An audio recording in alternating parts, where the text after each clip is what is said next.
Eu te prometo que em 10 anos, essa partida aleatória que você está assistindo será lendária. Você vê o Gandula atrás das placas de publicidade? Sim, quando o jogo acabou, todos estavam dizendo que ele foi o homem do jogo. Quando o time dele cometeu o pênalti que os colocaria na zona de rebaixamento com apenas 7 minutos restantes no relógio, o garoto gritou para o goleiro pular para a direita, e ele defendeu. Mas a coisa mais louca é que aparentemente, isso acontecia muito. E eu sei, você está se perguntando quem é esse garoto? Eu acho que depende de quem você pergunta. A maioria provavelmente dirá que ele é o Messi turco, que ele é o maior jogador turco de todos os tempos, um futuro vencedor da Bola de Ouro. Mas o nome real dele é Arda Güler. E o que o torna tão especial é que, apesar de já estar recebendo todos esses elogios, apesar de ter sido um dos melhores jogadores da última Euro, ele ainda tem apenas 19 anos. Para um garoto turco alcançar esses patamares tão rapidamente é simplesmente sem precedentes. Tanto que, quando um olheiro finalmente o encontrou, ninguém acreditou nele. No vídeo de hoje vocês irão ver que o talento de Arda Güler não é tão natural quanto você pode pensar.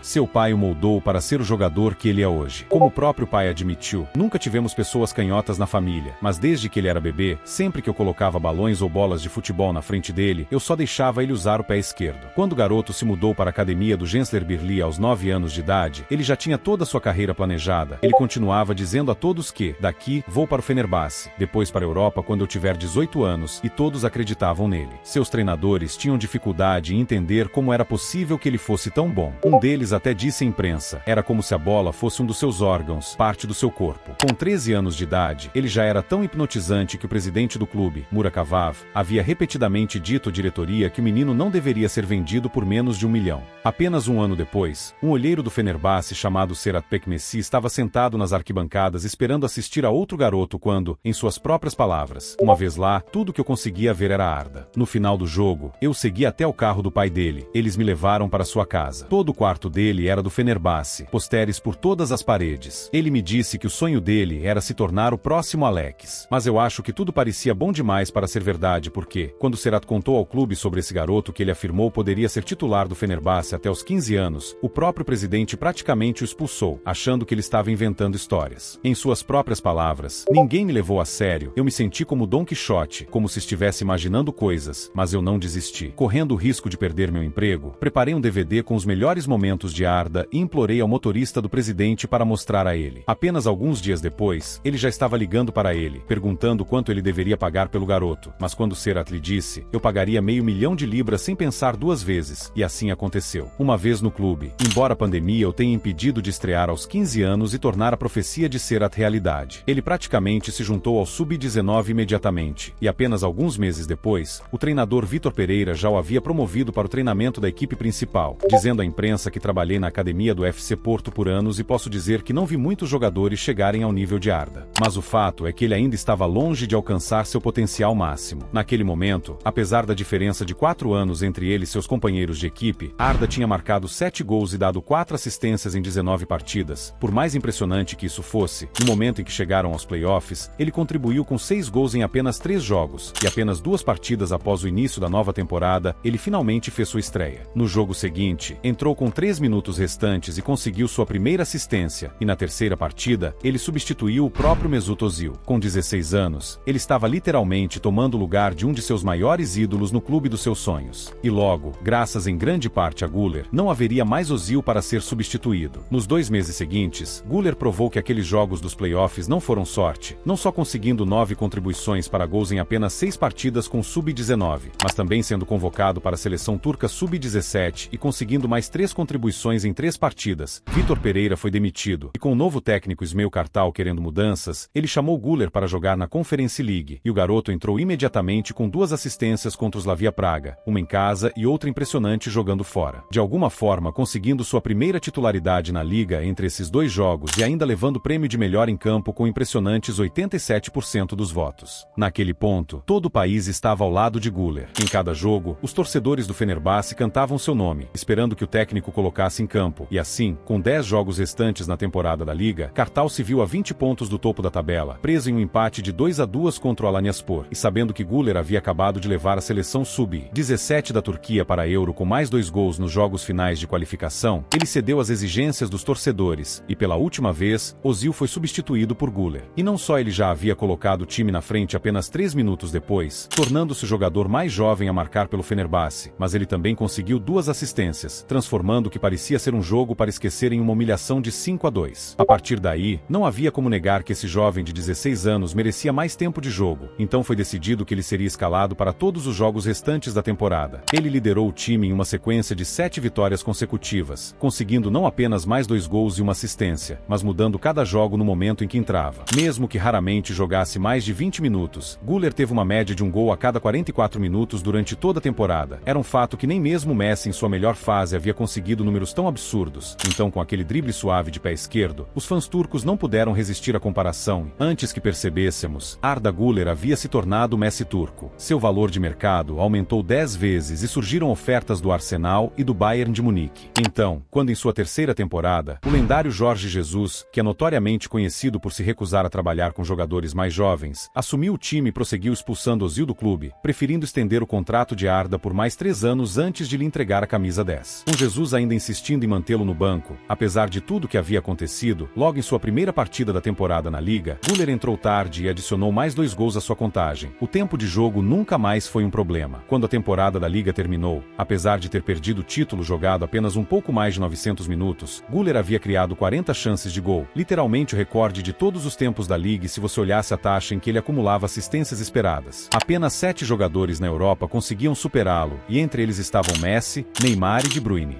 O garoto vinha jogando tão absurdamente bem, que quando perguntaram ao próprio Ozil se havia um número 10 melhor do que ele, apesar de estar completamente no direito de sentir algum tipo de ressentimento em relação ao garoto, ele disse: "Eu consigo pensar em um nome, eu tenho um irmão em quem acredito, que Deus o proteja do mal-olhado. O nome dele é Arda Güler." Mas, infelizmente, parecia que o mal-olhado já estava vindo para ele. Com seu pai tendo negociado uma surpreendentemente baixa cláusula de rescisão de 17,5 milhões de euros em seu contrato, os rumores de transferência estavam enlouquecidos por meses. Arsenal, Liverpool, Bayern, Dortmund, PSG, Benfica, Newcastle. Parecia que todos os clubes da Europa estavam dispostos a participar de uma disputa pela sua contratação, e por mais que todos na Turquia parecessem estar unindo forças com o objetivo de mantê-lo no clube, ninguém conseguiu mudar sua decisão, e à medida que as negociações avançavam, parecia quase certo que ele se juntaria ao Barcelona. Com o Barça tendo acabado de aceitar a realidade de que o retorno de Messi nunca iria acontecer, eles sentiram que contratar o Messi turco seria a maneira mais fácil de apaziguar os fãs. Então eles foram atrás dele com tudo que tinham, mas assim como o Real uma vez ofereceu acima da cláusula de rescisão por Vinícius apenas para impedir que o Barcelona contratasse o garoto que chamavam de o próximo Neymar. Eles repetiram a manobra mais uma vez, fazendo uma oferta ao Fenerbahçe que poderia chegar a 30 milhões com bônus e ainda adicionando uma cláusula de 20% sobre uma venda futura. Era simplesmente uma loucura, nenhum outro clube jamais igualaria isso. Apenas um dia após anunciar a contratação, Arda já estava sendo apresentado no Bernabéu enquanto sua mãe se emocionava na plateia. Apesar das preocupações de que ele sequer teria chance de jogar, Güler fez questão de dizer a todos em seu primeiro discurso: "Eu me recuso a ser emprestado. Este é o dia mais especial da minha vida. É uma honra estar aqui e tudo que quero é me tornar uma lenda neste clube, mostrar ao mundo o que um jovem turco pode fazer." Mas, por mais que a empolgação tenha atingido níveis sem precedentes, menos de 20 dias depois, enquanto se preparava para jogar sua primeira partida, um deslize no treinamento foi o suficiente para lesionar seu menisco, e de repente ele estava fora. Se tivesse sido um pouco pior, poderia ter acabado para Güler. Ele talvez nunca mais fosse o mesmo jogador, mas ainda assim, não foi fácil. Após a cirurgia, outra lesão surgiu, toda vez que ele achava que seria liberado para voltar aos treinos. E precisamente 6 meses após o dia de sua contratação, finalmente aconteceu. Ele entrou faltando 1 minuto para o final da partida contra o Celta de Vigo e instantaneamente driblou o goleiro para marcar seu primeiro gol pelo Real Madrid. Após passar quase 300 dias assistindo do banco enquanto seus companheiros de equipe lentamente escalavam o caminho para a final da Liga dos Campeões, com 5 partidas restantes na temporada da Liga e o título praticamente assegurado, Ancelotti finalmente lhe deu um lugar no time titular e ele marcou para garantir uma vitória por 1-0 contra a Real Sociedade. E depois de uma atuação mais tranquila, mas ainda brilhante, contra o Cádiz, ele voltou com 4 gols em 3 partidas. Antes de encerrar a temporada sendo nomeado para o prêmio Golden Boy e se tornando o primeiro jogador turco a conquistar uma medalha de vencedor da Liga dos Campeões, levando a dizer à imprensa naquele momento: "Eu posso prometer a vocês, no próximo ano, vou desempenhar um papel crucial nesses momentos." E a julgar pela maneira como ele tem jogado na Eurocopa, marcando um golaço na primeira partida, não só levando o prêmio de melhor jogador da partida, mas se tornando o jogador mais jovem a marcar um gol em sua estreia na Eurocopa desde ninguém menos que a lenda do Real Madrid, Cristiano Ronaldo, eu não duvidaria dele nem por um segundo.